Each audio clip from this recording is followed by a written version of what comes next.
A big question this offseason for the Ravens and really the entire NFL is what happens with quarterback Joe Flacco. The Ravens are planning to move on from Flacco, and the most desirable scenario would be to trade him to a team that's looking for a veteran quarterback.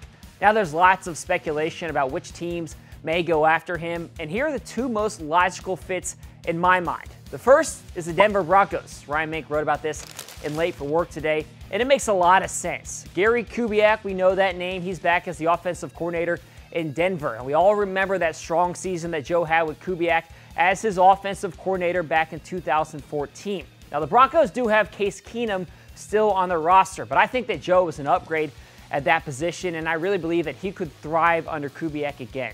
In my mind, Denver is the most likely landing spot for Joe. Another option is the New York Giants.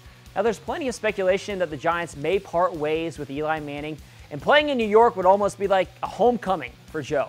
He grew up just across the river in New Jersey, and he spent his entire life on the East Coast, and I think he'd do just fine in that New York spotlight.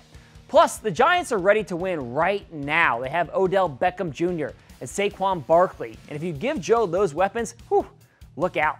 And a bonus of seeing Joe go to the Giants is that he'd be in the NFC, so you don't have to worry about facing him unless it were to be in the Super Bowl. Now look, there's several other teams that are going to be vying for quarterbacks this offseason, but the Broncos and the Giants make the most sense to me. So we'll see how all this plays out, and we'll track all these storylines throughout the offseason and Late for Work, so make sure you check that out every single morning. That's it for me on Final Drive, but thanks for watching. We'll see all of you again tomorrow.